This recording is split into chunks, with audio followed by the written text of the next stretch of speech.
নিজ যোগ্যতায় দেশের মেয়েরা এগিয়ে আসছে উল্লেখ করে তাদেরকে নেতৃত্ব দেওয়ার জন্য জায়গা ছেড়ে দেওয়ার আহ্বান জানিয়েছেন অন্তর্বর্তীকালীন সরকারের প্রধান উপদেষ্টা অধ্যাপক মোহাম্মদ ইউনূস। আজ বেগম রোকেয়া পদক 2025 প্রদান অনুষ্ঠানে তিনি এমন আহ্বান জানান। শত বছরেও বেগম রোকেয়ার আদর্শকে সঠিকভাবে ধারণ করতে না পারায় হতাশাও প্রকাশ করেন ডক্টর ইউনূস। নজরানা চৌধুরীর রিপোর্ট। আবার সুস্থ করে সমাজে 9 ডিসেম্বর বেগম রোকেয়ার জন্ম ও মৃত্যু দিবস। বাংলাদেশ সরকার দিনটিকে বেগম রোকেয়া দিবস হিসেবে পালন করে থাকে।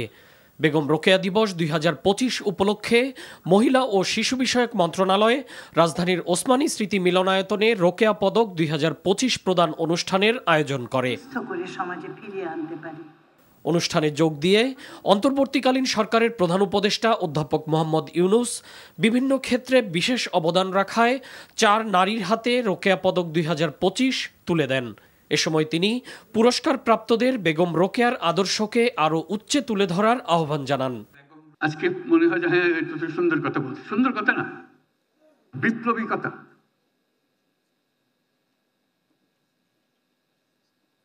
সমস্ত সমাজকে ঝাঁকুনি দিয়ে পাঠা,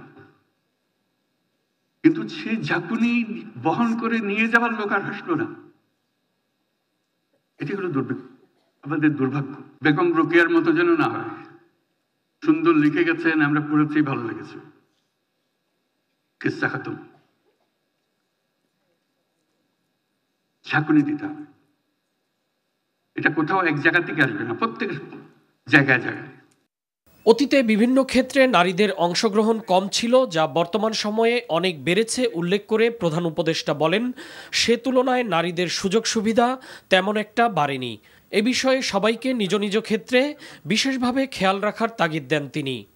মেয়ের এসছে, তারা যার জায়গা দখল করবে, নেতৃত্ব দেবে, সেটা অলরেডি গণঅভ্যুত্থানে দেখিয়েছে। আজকে আমাদের সামনে যারা বসে আছে তারা আমাদেরকে বের করে আনবে। বেগম রোকেয়া যে ডাক দিয়েছিল, সেই ডাক 100 বছর পরে হলেও এখানে যেন শোনা যায়।